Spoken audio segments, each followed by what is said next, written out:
Começando mais um Papo com o Benja.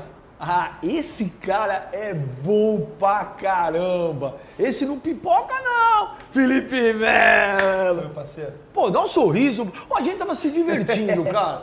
Pô, foi falar, ligar a câmera e você fica bicudo, cara. Dá um sorriso aí, meu. É sempre um prazer, pô. Tô contente. Ô, Felipe, pô, primeiro quero te agradecer aqui. Puta, olha que coisa linda aqui, a gente na Barra da Tijuca. Oh, coisa maravilhosa. Ô, Felipe, tá com a moral toda no Galatasaray, meu. Os caras falam que você, meu, manda prender, manda soltar. Tá com a 10. Vou falar pra você, rapaz. Nem eu imaginava isso. Negócio bomba. Graças a Deus. Deus abençoou bastante essa temporada aí. Muito mais do que eu imaginava, sem dúvida. Foi campeão. Campeões na casa do maior rival. Na casa do Fenerbahçe. Fenerbahçe, do meu amigo Alex. É isso aí. Que foi campeão com você no Cruzeiro. Fomos campeões juntos em 2003. Ganhamos lá uns 3 títulos lá junto lá. Ele, na realidade, levou o time nas costas, né? Foi o melhor do Campeonato Brasileiro, o melhor da Copa do Brasil. Então, infelizmente, para ele, fomos campeões lá, felizmente para mim na casa deles, né? Mas, sem dúvida nenhuma, existe um carinho e um respeito muito grande pelo Alex. Pô, você virou ídolo, né, meu? Você é o maior ídolo da torcida do Galatasaray, você tá com a camisa 10. Você tá fazendo o diabo lá, né, meu? Rapaz, vou falar, cara. Na realidade, essa temporada, como eu disse, né? Foi muito mais do que eu esperava, sem dúvida, né? Camisa 10, uma responsabilidade muito grande. De substituir o ídolo que era lá o Arda Turan, foi para o Atlético de Madrid, que era o ídolo nacional, não só do Galatasaray, mas o ídolo nacional, né, da Turquia. Fazer 12 gols na temporada, ser campeão depois de alguns anos, ganhar na casa do rival, isso realmente fez com que me tornasse aí, de maneira muito rápida, né, ídolo da torcida, e fico muito contente com isso. Ô, Felipe, você tá bem pra caramba na Europa, né, meu? Pô, você já... Fiorentina, Juventus, Galatasaray, Racing Santander, Espanha, Itália, enfim...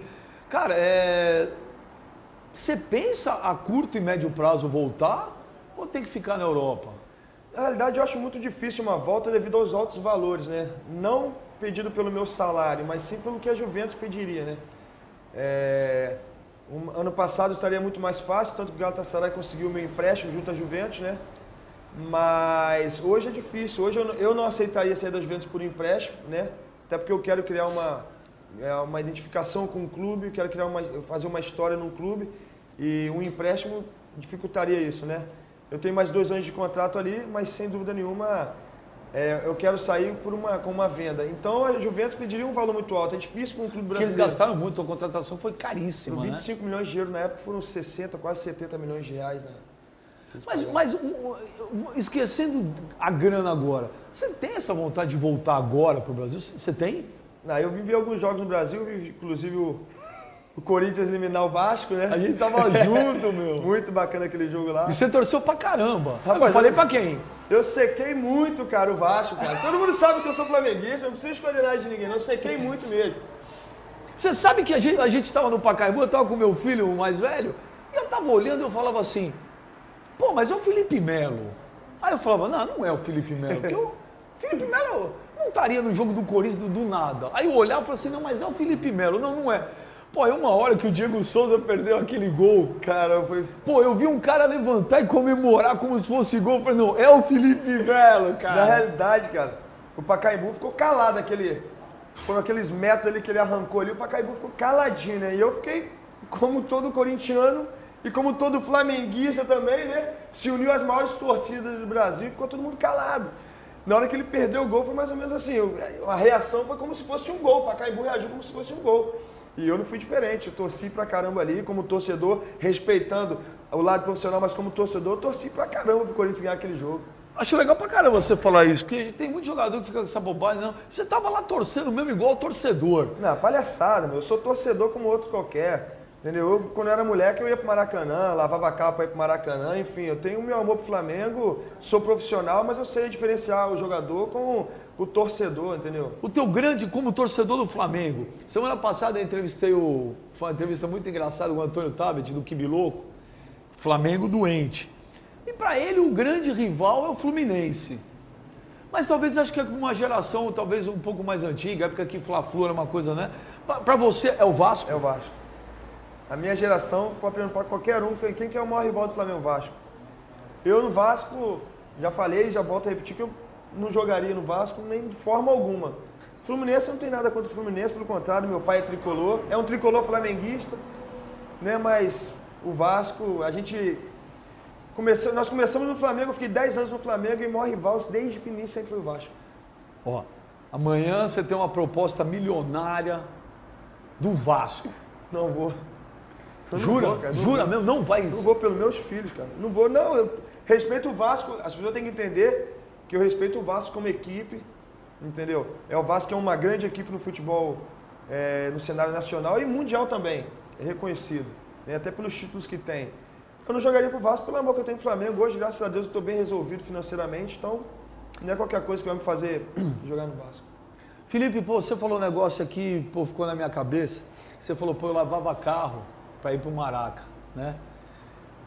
Acredito que você tenha, como a maioria dos jogadores, tido uma origem, uma infância talvez difícil, sem grana, tal. E eu adoro fazer essa pergunta. Tem muita gente que tem inveja de jogador de futebol, né?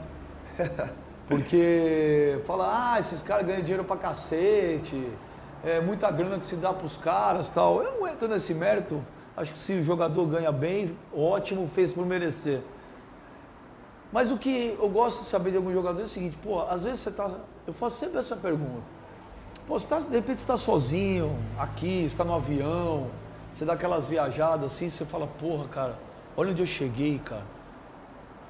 Você imaginou um dia na tua vida, pô, graças a Deus, ó, a gente está aqui, puta de uma vista maravilhosa do teu apartamento na Barra, você tá bem de grana, jogando em grandes clubes da Europa, você é um cara aí, hoje resolvido financeiramente, acho legal pra caramba. Mas você dá aquelas, fala, caraca, velho, olha... Sempre. Quando eu fui pra Fiorentina, eu lembro que o primeiro jogo, que foi o clássico contra a Juventus, né, que é uma rivalidade muito grande, Fiorentina-Juventus, para os fiorentinos, né? Quando eu cheguei no estádio, que eu vi aquele estádio lotado, aí eu me emocionei dentro do ônibus.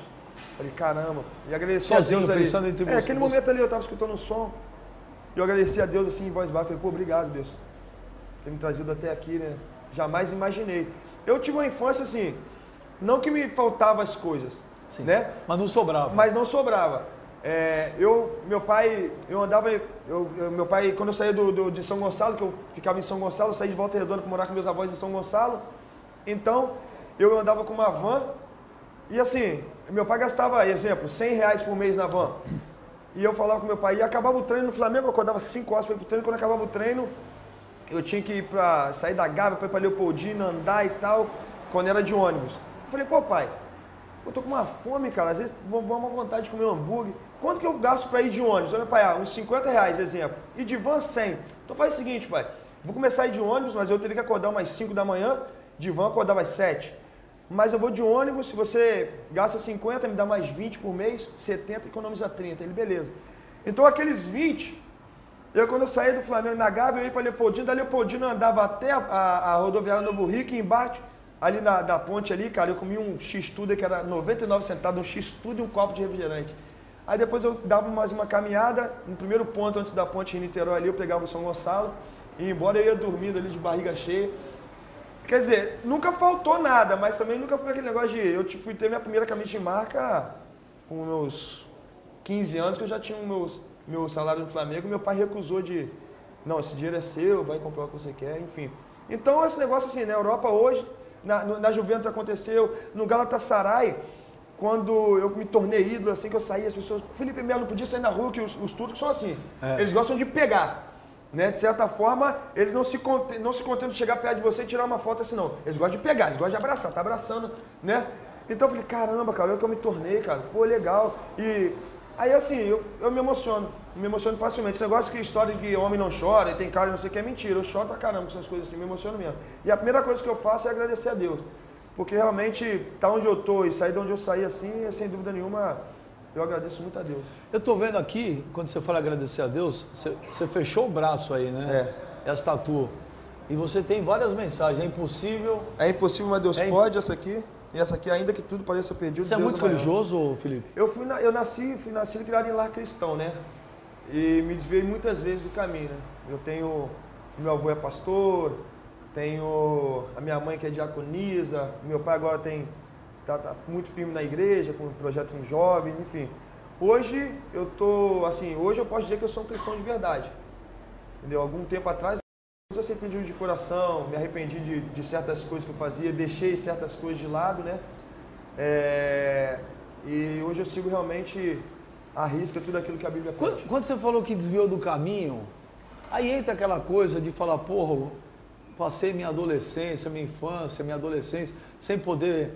Então, é que nem você falou, tudo bem, não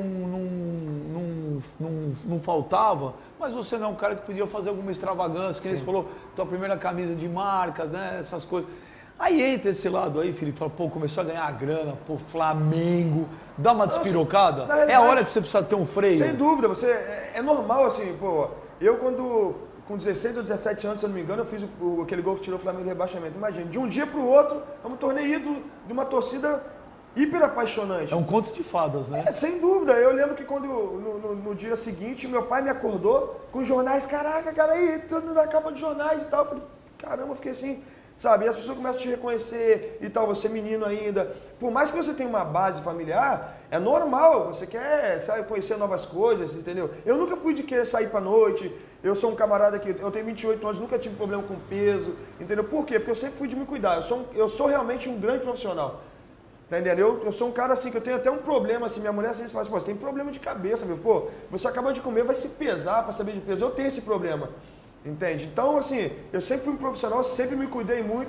Então, eu nunca fui de negócio de noite, de beber cerveja. Eu não bebo cerveja, eu bebo um bom... A Europa me ensinou a beber um bom vinho.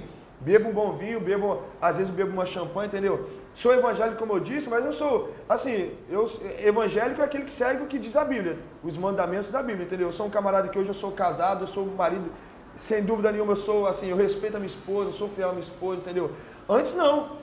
Antes desse casamento aí eu namorava e por mais eu saía, quer dizer, normal, a adolescência, o jovem em si, entendeu? Ele precisa disso para entender. E de certa forma isso aí foi uma coisa que eu cresci com isso aí. Isso foi um diferencial para eu poder assim, falar que hoje, assim, poxa, eu já passei por tudo e hoje realmente eu sou evangélico de verdade, eu sigo realmente o que a Bíblia diz, mas eu já tive do lado de lá sabendo que era errado. Enfim, estou muito contente desse passo que eu tomei na minha vida, minha família também.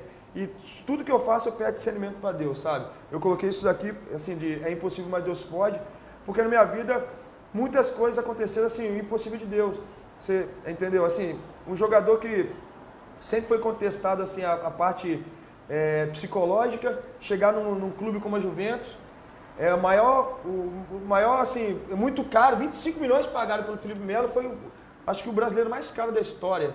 Né? Aí depois chega na seleção brasileira, tá na seleção brasileira, pô, o Felipe Melo nem vai jogar não. Eu lembro minha primeira convocação, o Felipe Melo não vai jogar, o Dunga convocou pro jogo contra a Itália, não vai jogar, joguei, titular, e depois dali, poxa, um título com a seleção, 20 e poucos jogos, uma derrota, uma Copa do Mundo já, quer dizer, entendeu? Depois daquilo dali, não é impossível, o Felipe Melo depois dali já era, acabou, o pessoal falou tão mal dele, acabou, foi pro Galatasaray, fez um campeonato, eu atribuo isso a Deus. Você falou, pô, o Felipe Melo contestado, falar de cabeça, né, psicológico e tal. Ô Felipe, você ficava ou fica muito puto com esse tipo de negócio? Porque é o seguinte, cara, eu coloco você no patamar daqueles jogadores que foram marcados de forma sacana. Que você teve erros, óbvio que teve erros, até porque não existe jogador de futebol que não vai errar. Não é só jogador de futebol, eu erro, você... Somos seres humanos, é normal. É óbvio, a gente faz as cagadas também. A diferença é que você fez a gente às vezes pode fazer a cagada em público e ter uma proporção gigantesca. Mas eu acho que foi uma sacanagem, como também eu falei para um amigo meu chamado Rock Júnior uma vez. Pô, foi uma sacanagem que fizeram com o Rock. Foi sacanagem. Mas você ficava muito puto com aquela enxurrada de críticas, às vezes até agressivas? Não? Vou explicar. As críticas devido àquela expulsão na Copa do Mundo foram críticas que me ajudaram bastante. Tanto que depois da Copa do Mundo ali foram poucas vezes, uma expulsão a mais, né? Eu tive mais uma expulsão na Juventus e depois eu não fui mais expulso. Tá entendendo? Então melhorei muito com aquilo. Acho que uma sacanagem muito grande ela existe quando você vê algum palhaço que fala que você é um songamonga, que fala que você é isso ou aquilo, fora do futebol. Tá entendendo? E eu sou um camarada assim, que eu gosto muito de responder o que as pessoas falam. Entendeu? Então tem corno aí que te chama de songamonga e, pô, olha a vida dele, o cara é um corno. Tá entendendo? Então, de certa forma, assim, eu respondo e os jogadores não gostam muito de responder. assim, críticas existem para o jogador. O jogador é ruim, pô, sem problema, eu tô te respeitando, você falou que eu sou ruim. Agora você falar que eu sou um songamonga, você falar que eu sou um mau pai de família, aí não, aí você já é o lado ser humano, o lado pessoal do jogador. Agora, eu não, para críticas assim, nunca liguei mesmo, de verdade.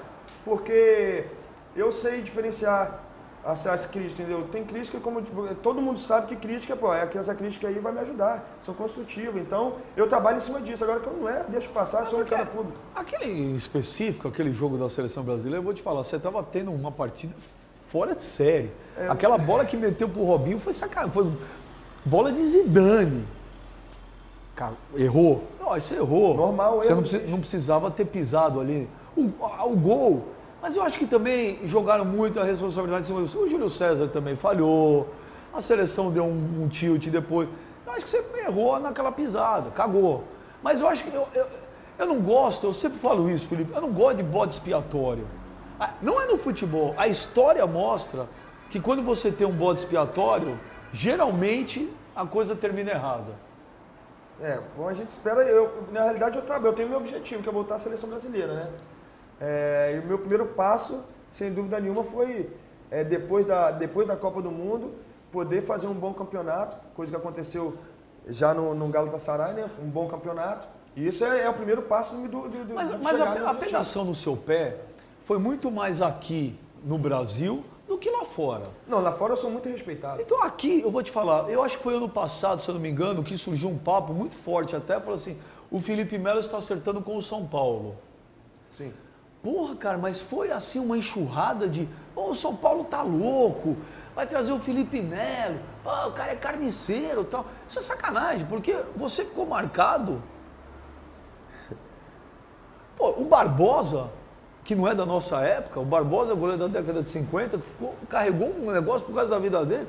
E uma vez a primeira vez que eu vi o gol que ele tomou, olha, foi frango aquilo. Não, mas é normal, isso aí é... Mas você, a tua cabeça hoje, você não tá nem aí mais pra isso? Não, não ligo pra isso não. Não ligo pra isso porque antes sim, antes eu ligava, não é que eu ficava chateado com a situação, eu ficava chateado com o que a minha família pensava. Por quê? Você vê aí, algumas pessoas criticavam aquelas críticas maldosas. E às vezes eu via minha mãe chorando, entendendo? Às vezes eu via meu pai chorando. Às vezes eu via minha esposa chorando de canto. Eu isso já quebra, vi, né? chorando. Quebra, né? Eu falava, pô, que isso, cara? Sabe, você vê que o ser humano, existe pessoas que são más, que as pessoas querem te sacanear, elas querem mostrar para todo mundo assim, esse cara é ruim, não sei o que, elas formam opiniões, entendeu? Então, de certa forma, aquilo me deixava chateado, me deixava triste. E lá fora isso nunca aconteceu, eu sempre fui muito respeitado. É claro que críticas lá existem como críticas aqui, mas lá eles nunca falaram da pessoa Felipe Melo. Um exemplo, aqui a última vez, as férias do ano passado, eu fui numa casa de show aqui, porque eu sou evangélico, mas eu gosto de apreciar um bom show. Fui com a minha esposa, fui com um casal de amigos, e depois no outro dia saiu no jornal aqui que eu tava com vagabunda, meu. E a vagabunda era minha esposa. Pô, isso é um absurdo. Você tá entendendo? Né? A Felipe Melo com vagabunda. Liguei pro cidadão para conversar com ele e o cidadão me fala assim, me falaram. Aí me falaram, você me coloca no jornal? Aí me coloca o Felipe Melo que estava escondido, né? E na casa de show, eu nem lembro o nome da casa de show, tava lá a foto do Felipe Melo no site, eu com um outro jogador de basquete que foi lá pedir uma foto para mim, tirar uma foto comigo, eu lá, e com a minha esposa do lado, quer dizer, entendeu? Então você vê que é uma coisa assim, é desnecessário, uma perseguição, uma coisa de maldade. Entendendo? Então, quer dizer... E quando você encontra um jornalista que te deu uma patada dessa na rua, você vai tirar satisfação? Ah, não. Não. Eu já encontrei com alguns já que puxa saco. É maneiro, é legal, cara. É muito legal. Quando o cara fala mal pra caramba de você, você chega na hora, o cara, não, isso aí é craque, pô, é legal. Eu fico assim, pô, personalidade, karatê é legal.